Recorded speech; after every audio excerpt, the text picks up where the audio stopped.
Hey guys, welcome to तासु academy. Guys, आज का जो लेक्चर वीडियो है प्रोफेशनल नॉलेज पे बेस्ड है, जिसका पार्ट 6 है। ऑलरेडी 5 पार्ट अपलोड किए चुके हैं जो आपके एग्ज़ाम और आपके लिए भी काफ़ी इंपॉर्टेंट हैं। तो वो सारे वीडियो आप लोग कई बार देखिएगा।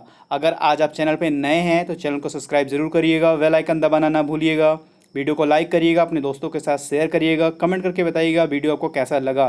तो चलिए बिना टाइम वेस्ट किए शुरू करते हैं आज का लेक्चर प्रोफेशनल नॉलेज। स्टूडेंट, ये है क्वेश्चन एनआई एक्ट का। और एनआई एक्ट मतलब है निगोशिएबल इंस्ट्रूमेंट एक्ट 1881 का ये एक्ट है। और काफ़ी इजी सा क्वेश्चन है, ठीक है। तो जो लॉ ऑफिसर स्केल 2 है फ्रेंड, उसमें इजी, मॉडरेट और टफ सारे क्वेश्चन आते हैं। हर तरह के क्वेश्चन आपको देखने को मिलते हैं। तो इसमें जो हम लोग सेशन में क्वेश्चन को ऐड करते हैं वो इजी भी करते हैं, मॉडरेट भी करते हैं और टफ भी करते हैं। आप क्वेश्चन जब पढ़ोगे और उसका आंसर जब कमेंट बॉक्स में करोगे आप, तो आपको लगेगा कि हाँ, आपको ये क्वेश्चन आ रहा था और आपने उसका आंसर किया। और कितना इजी होगा जब आप एग्ज़ाम दे रहे होगे और वो क्वेश्चन अगर आपके सामने आता है तो विद इन अ सेकेंड आप उसका आंसर कर पाओगे और काफ़ी आप टाइम भी बचा पाओगे और आपकी कितनी अच्छी प्रिपरेशन हो रही होगी उस समय। ओके फ्रेंड, तो चलिए शुरू करते हैं आज का क्वेश्चन वीडियो।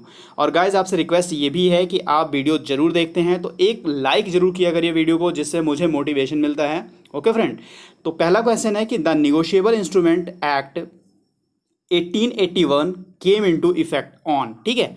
प्रक्रम लिखित अधिनियम 1881 कब प्रभाव में आया है, इसकी बात कर रहा है। तो गाइज, आपको पता है एनआई एक्ट जो है वो है 1881 का, ठीक है।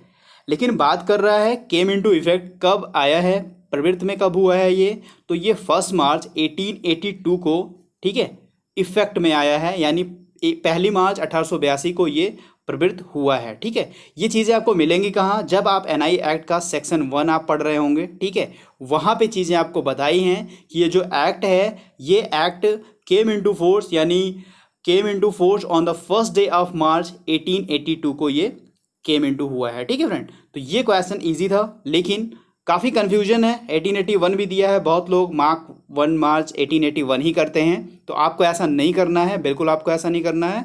इसका आंसर होगा 1 March 1882। Guys, move on next question.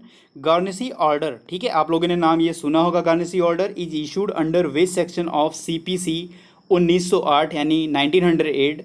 Civil प्रक्रिया संहिता है, जिसको कोड ऑफ सिविल प्रोसीजर 1908 बोलते हैं, कि किस धारा में गार्नेसी आदेश दिया जाता है, यानी गार्नेसी ऑर्डर दिया जाता है। तो सीपीसी का एक्ट है, ठीक है, सीपीसी है, जिसको 1908 यानी 1908 अधिनियम बोला जाता है। तो जब हम सेक्शन 60 देखते हैं तो सेक्शन 60 में एक बैंक जो है गार्नेसी ऑर्डर देती है, ठीक है। तो गार्नेसी ऑर्डर दिया जाता है सेक्शन 60 में। तो ये भी क्वेश्चन आपके लिए काफ़ी ईजी हुआ होगा। और प्लीज़ फ्रेंड, आप क्वेश्चन को प्लीज़ रीड करिए और उसका आंसर पहले कमेंट बॉक्स में वीडियो को पॉज कर दीजिए। उसके बाद जो है, ठीक है, अपना आंसर मैच करिए, आपको काफ़ी अच्छा फील होगा friend. Guys, move on next question. Who is the chief law officer of the government of India. Government of India यानी भारत सरकार का मुख्य विधि अधिकारी कौन होता है। तो बहुत इजी से क्वेश्चन पूछा गया था, 2017 के लॉ ऑफिसर स्किल 2 में पूछा गया था। तो ये होते हैं अटॉर्नी जनरल ऑफ इंडिया। भारत सरकार के मुख्य विधि अधिकारी होते हैं, जिनको chief law officer of the government of India कहा जाता है। Move on next question. Where is the objective of social justice articulated in the constitution of India. भारत के संविधान में सामाजिक न्याय का उद्देश्य स्पष्ट किया गया है किस आर्टिकल में, ठीक है। तो इसका जो सामाजिक न्याय है, जिसको सोशल जस्टिस कहते हैं, उसका जो उद्देश्य है, पर्पज़ है, उसको बिल्कुल आर्टिकुलेट किया गया है आर्टिकल 15 में। आर्टिकल 15 क्या कहता है कि धर्म, मूल वंश, जाति, लिंग या जन्म स्थान के आधार पर विभेद का प्रतिषेध, यानी रोकता है कि ऐसा कुछ नहीं किया जाएगा। यानी राज्य के किसी भी नागरिक के विरुद्ध केवल धर्म, मूल वंश, जाति, लिंग, जन्म स्थान या इनमें से किसी के आधार पर कोई विभेद नहीं करेगा, ठीक है। ये सारी चीज़ें आर्टिकल 15 बताता है और यही सोशल जस्टिस के उद्देश्य को भी स्पष्ट करता है। आई थिंक इसे क्वेश्चन आपको आंसर बिल्कुल पता होगा, ठीक है फ्रेंड।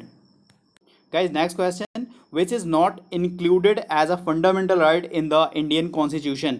भारतीय संविधान में एक मौलिक अधिकार के रूप में शामिल नहीं किया गया है। यहाँ पे शायद इसका ऑप्शन टाइप नहीं हो पाया है फ्रेंड, फिर भी आप इसका आंसर करिए। इसी दो में से आंसर है और बहुत ईजी सा आंसर आपको मिलेगा, क्योंकि बाकी 3 ऑप्शन इसमें नहीं है, ऐड नहीं हो पाए हैं, ठीक है। तो इसका आंसर जो होगा right to equal wages for equal work, ठीक है। ये हमारा जो फंडामेंटल राइट है उसमें ये चीज़ें शामिल नहीं की गई हैं। बस आप एक आंसर करिए, जो हमारा राइट टू प्रॉपर्टी है, राइट टू प्रॉपर्टी वो कौन सा अधिकार है, कौन सा राइट है, ठीक है। इसका आंसर जो है कमेंट बॉक्स में ज़रूर करिएगा।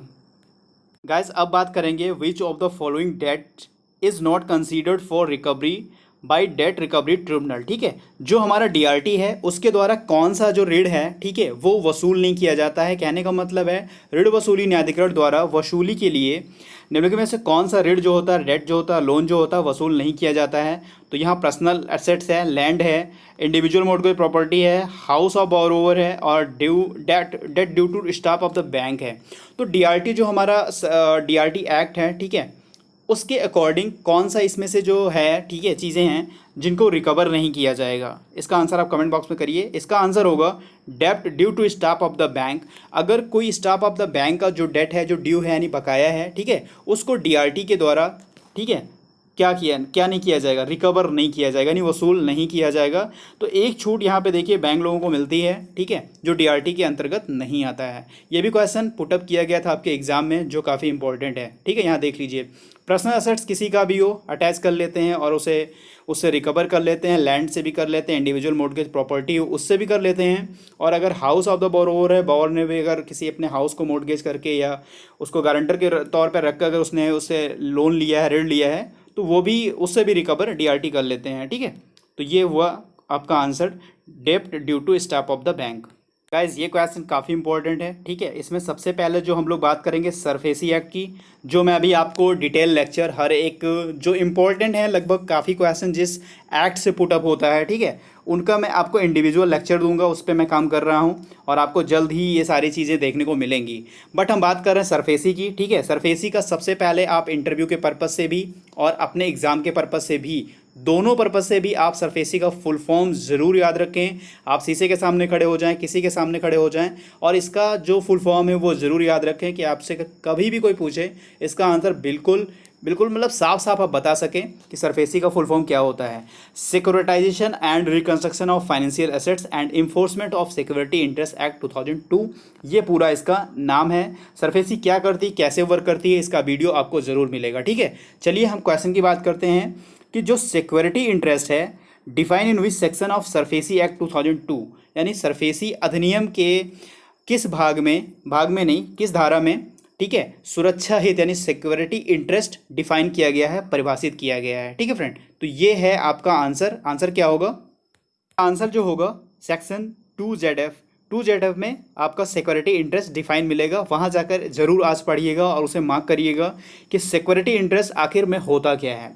यहाँ पे कुछ जो सेक्शंस हैं मैं वो भी डिफाइन कर दे रहा हूँ कि हम जब सेक्शन 2BA की बात करते हैं वहाँ पे ARC है, ठीक है। ARC क्या है, एसेट रिकंस्ट्रक्शन कंपनी, ये भी मैं आपको बताऊँगा ये क्या होता है, ठीक है। फिलहाल जो भी आपको कीवर्ड मिल रहा है गाइज, उसे अपने बुक में, अपने बेयर एक्ट में ज़रूर सर्च करें और उसे पढ़ने की कोशिश करें, क्योंकि जब मैं आपको डिटेल बता रहा हूँ तो वहाँ आपको काफ़ी हेल्प मिलेगा, उन सब कीवर्ड से, की फैक्ट से काफ़ी हेल्पफुल मिलेगा। तो BA में है ARC। हम बात करेंगे सेक्शन 2MA की, तो 2MA में फाइनेंशियल लीज, जितने इसके इंटरप्रिटेशन क्लॉज हैं फ्रेंड, जो भी परिभाषित 2 के जो सब सेक्शंस होते हैं वो काफ़ी इंपॉर्टेंट होते हैं, उसमें से कुछ तो काफ़ी इंपॉर्टेंट होते हैं जहाँ से क्वेश्चन काफ़ी पुटअप किए गए हैं। बात करेंगे सेक्शन 2ZD की, ठीक है। तो 2Z में क्या है, सिक्योर्ड क्रेडिटर है, ये भी ध्यान रखिएगा। 2ZG की बात करेंगे तो सिक्योरिटी रिसीप्ट है। ये भी क्वेश्चन पूछा गया था कि निम्नलिखित में से कौन सा सिक्योरिटी रिसीप्ट नहीं है। तो जब आप सरफेसी एक्ट का 2 सेक्शन ZG पढ़ रहे होंगे तो वहाँ से आपको एक आइडिया मिलेगा कि कौन से पेपर सिक्योरिटी रिसीप्ट के तौर पे नहीं आते हैं। आगे इसका क्वेश्चन जो अगले पार्ट में मैं ज़रूर आपसे डिस्कस करूँगा। यहाँ पे जो सेक्शन 2N है काफ़ी इंपॉर्टेंट है और सेक्शन 2O भी है, ये भी काफ़ी इंपॉर्टेंट है। तो ये दोनों का कमेंट करके आप बताइएगा कि 2N में क्या डिफाइन है और 2O में क्या डिफाइन है। दोनों क्वेश्चन आए हुए हैं फ्रेंड आपके एग्जाम में, सेक्शन 2N सरफेसी का और section 2 sub section O SARFAESI act का। गाइज ये भी क्वेश्चन काफ़ी इंपॉर्टेंट है। What is the maximum time available to a customer for lodging complaint to ombudsman. Ombudsman कौन होता है, जो बैंकों में अगर आप शिकायत दर्ज करते हैं तो ठीक है, वो आरबीआई में ओम्बुड्समैन होता है जहाँ पे आप अपनी शिकायत दर्ज कर सकते हैं। तो ओम्बुड्समैन को शिकायत दर्ज कराने के लिए ग्राहक के पास अधिकतम समय क्या रहता है, ये काफ़ी बार क्वेश्चन रिपीट हो चुका है। ठीक है, तो समय जो होता है 1 मंथ होता है। वन मतलब 1 month from the date of complaint made to bank and no reply received. अगर आपने बैंक में कोई कंप्लेन किया है, ठीक है, और उसने बैंक में आपको कोई रिप्लाई नहीं दिया है, तो आप 1 मंथ के अंदर, 1 महीने के अंदर ओम्बुड्समैन में आप उस चीज़ों को लेकर, उस इशू को लेकर, रिलेट को लेकर, ठीक है, जो भी इशू आपको बैंक से और कस्टमर से हुआ है उसके लिए आप ओम्बुड्समैन में कंप्लेंट कर सकते हैं। दूसरी बात ये होती है कि 1 month from date of complaint reply received but customer not satisfied. दूसरी बात ये है कि बैंक ने आपको आंसर, आपके इशू का रिप्लाई तो कर दिया है बट आप इसके लिए सेटिस्फाई नहीं हो, तो भी आप दोनों कंडीशन में ओम्बुड्समैन में 1 मंथ के अंदर, ठीक है, आप कंप्लेंट फाइल कर सकते हो। मैं रिपीट कर दे रहा हूँ कि दो कंडीशन यहाँ पे होती है कि 1 month from date of complaint made to a bank and no reply received. अगर आपको बैंक द्वारा कोई रिप्लाई रिसीव नहीं होती तो within a 1 month, 1 month from date complaint reply receive but customer not satisfied, customer भी satisfy नहीं, तो भी आप 1 मंथ के अंदर कंप्लेंट ओम्बुड्समैन में कर सकते हैं। गाइस कमेंट करके बताइएगा आप कि जो ओम्बुड्समैन होता है वो कौन होता है, ठीक है, ये जरूर इसका आंसर जरूर दीजिएगा। स्टूडेंट ये भी क्वेश्चन काफ़ी इंपॉर्टेंट है। The bank can be enforce the security after giving notice and if borrower does not repay with in, ठीक है, कि बैंक ने आपको नोटिस दिया है और आपने कितने दिनों के अंदर अगर बैंक को पे नहीं किया तो बैंक जो है आपकी सिक्योरिटी को रिकवर करेगा। ठीक है, रिकवर का प्रोसेस जो भी सरफेसी के थ्रू है, ठीक है, वो प्रोसेस पूरा करेगा। बैंक नोटिस देने के बाद सिक्योरिटी को लागू कर सकता है, और अगर बोरोवर कितने दिन के भीतर भुगतान नहीं करता है, बोरोवर अगर पेमेंट नहीं करता कितने दिन के अंदर, तो वो रिकवरी को, यानी ठीक है, वो सिक्योरिटी को उस पर अपने चार्ज को लेने के लिए अपने आगे की चीज़ें को प्रोसीड कर सकता है। तो यहाँ पे जो टाइम पीरियड है फ्रेंड 60 डेज़ है। आप सरफेसी का जो सेक्शन 13(2) है, ठीक है सर, सेक्शन 13 का सब सेक्शन 2 यानी 13(2) की बात करते हैं, डायरेक्टली बोलते हैं 13(2).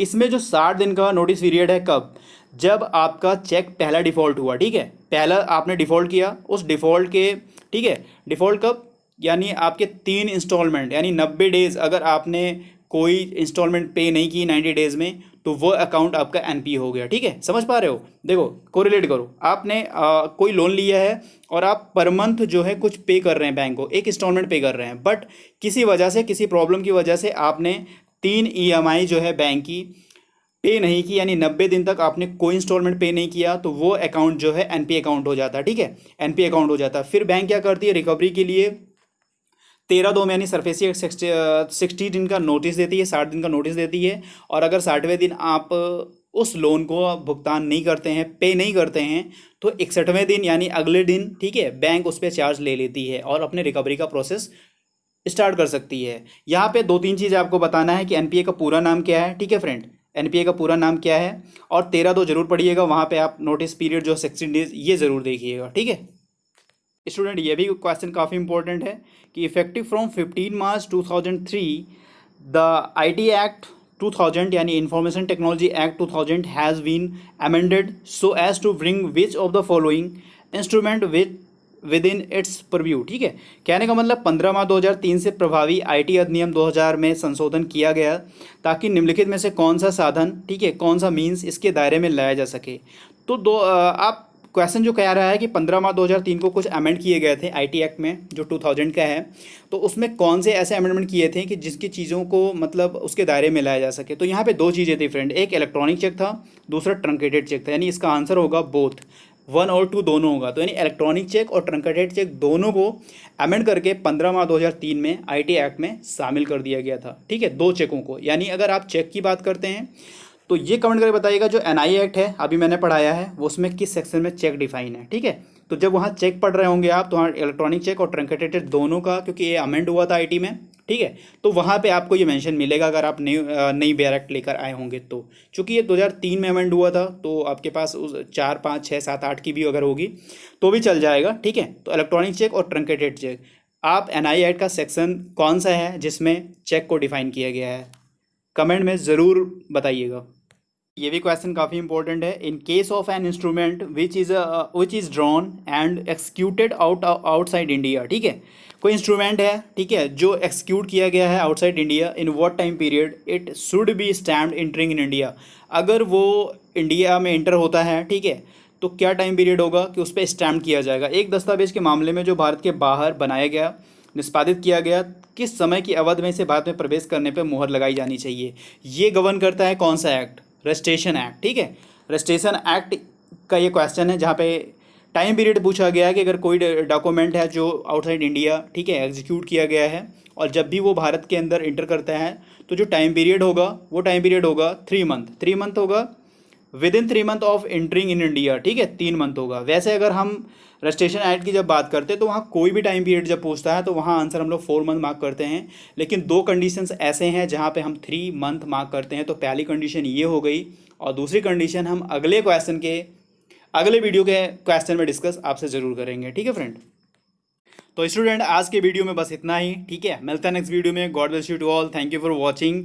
और सारे क्वेश्चन जो भी थे काफ़ी अच्छे थे और आपको भी इन सब चीज़ों में काफ़ी कुछ जानने को मिला होगा और लगभग आप इनमें से काफ़ी क्वेश्चन जानते भी होंगे, ठीक है। तो आप अपना बस पढ़ाई करते रहिए, रिवीजन करते रहिए। एग्ज़ाम तो धीरे धीरे आपके पास आ ही रहा है क्योंकि एग्ज़ाम तो होना ही होना है, ठीक है, जिसमें आप अच्छा सा स्कोर कर सको। तो ठीक है फ्रेंड, और फ्रेंड ज़रूर लाइक करिएगा वीडियो को। ओके, मिलता है इस वीडियो में। Thank you for watching.